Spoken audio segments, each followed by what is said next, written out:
Welcome to the Friendly Podcast Guide, sorting through podcasts so you don't have to. I'm Andy Smiley, and I want to help you discover the right podcast without having to listen to an entire episode. Now, let's talk podcasts. Hello, welcome back. It's still my birthday month, which means you get 2 podcast episodes from me this week. The podcast I'm talking about today has one of the best names I have ever heard for a podcast. It's called The Sweaty Penguin. Fabulous, right? Before we hear from the host, Ethan Brown, about how The Sweaty Penguin came to be, here are some details about the show. The show description is, sometimes climate change is a laughing matter. Every week, The Sweaty Penguin cuts through the noise and the doom and gloom of the climate conversation with late-night comedy-style monologues and in-depth conversations with leading global experts on a variety of environmental issues. Through a nonpartisan approach, The Sweaty Penguin makes environmental issues less overwhelming and politicized, and more accessible and fun. The length of each episode is about 45 minutes to an hour long, with episodes called Tip of the Iceberg that are roughly 20 minutes long. There isn't strong language in the show, but the content isn't meant for a kid audience, so it will most likely go over a kid's head. This series is ongoing, with new episodes available on Fridays, and those Tip of the Iceberg episodes are available on Wednesdays. Before we learn more about the vibe of the show, we are going to take a quick break to talk about leaving a rating or review for the Friendly Podcast Guide. Would you rate and review the Friendly Podcast Guide as a gift to me for my birthday? The 2 main places to do that are on Apple Podcasts and Spotify. It would mean so much to me if you could give me a positive review. I read every single one, and they make my heart so happy. Now we get to hear from Ethan about why he thought a lighthearted show about climate change was needed. Thank you so much for being on the show. Thank you for having me. First of all, can you introduce yourself a little bit? Sure. So like you said, I'm Ethan Brown. I am the founder and host of The Sweaty Penguin, which is a comedy environmental podcast. We are presented by PBS's National Climate Initiative, Peril and Promise, and we're trying to make climate change less overwhelming, less politicized, and more fun. I absolutely love that. So can you tell me what made you want to start this podcast?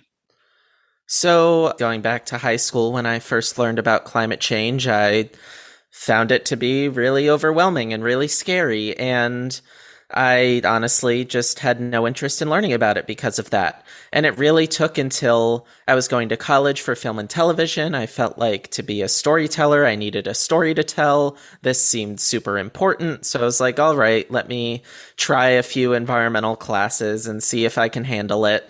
And I ended up realizing through some of those early classes that climate change is, one, it's really nuanced. And also, there are so many different solutions all across the political spectrum, and solutions that have nothing to do with politics. And so after getting that experience in classes, I started developing this environmental communication style where, first off, I decided to get a dual degree with environmental analysis and policy as well. And at the same time, I was in charge of both my high school and college satire publications. I was learning a lot about comedy writing. So once quarantine hit and I had some free time on my hands for the first time, I thought, how can I put all this together? And The Sweaty Penguin was born. Well, that's one thing we can be grateful for COVID then, right? Is that the Sweaty Penguin was birthed to the earth. Yeah, the occasional good thing out of COVID. Definitely. What do you want people to get out of your podcast?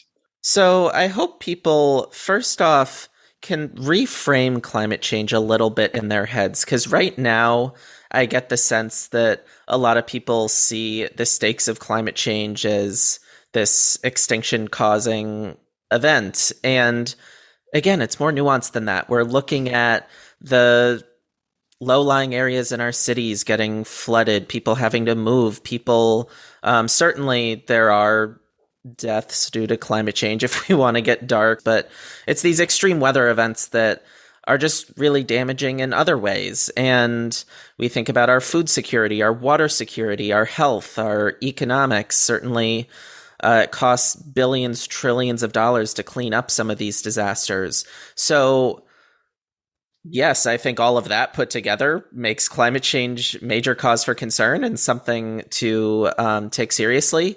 But we don't have to think of it as solving climate change, because climate change is here right now. And what we have to do is figure out what is our future going to look like? How can we adapt to a future in which there is a changed climate? And then how can we cut our carbon emissions and mitigate climate change today and in the coming decades so that it doesn't get a whole lot worse from here? So I think by making that shift, we kind of make it a little less overwhelming. We can see, we can find solutions to adapt. We can find solutions to cut carbon emissions, but it's not this thing where, this issue that's happening today, we have to somehow vanish, because then it starts to get really hopeless. Definitely. And I do feel like you come at it in a way that adds humor and like humanness to it, which I really enjoy as well.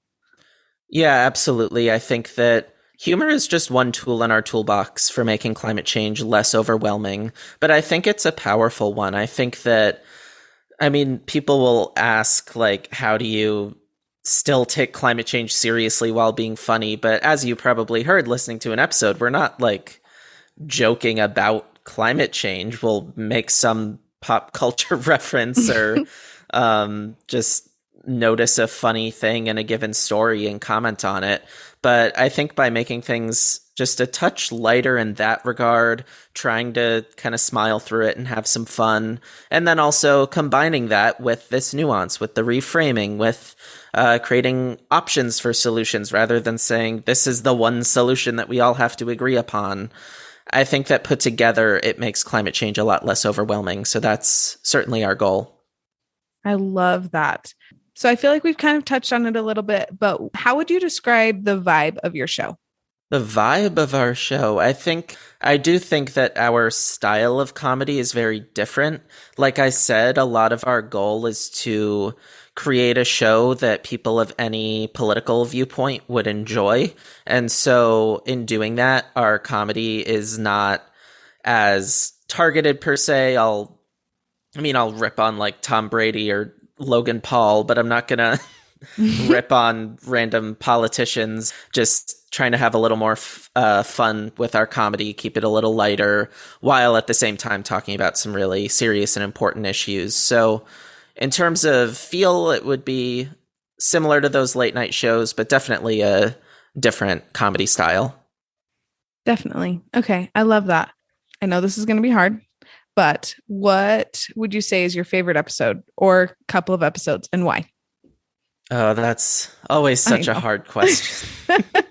So we did one recently called Rethinking Environmentalism. It was more a collection of just thoughts I had been having throughout the last 2 years of doing this show that I kind of was able to get into words for this one episode. It was the finale of season 4.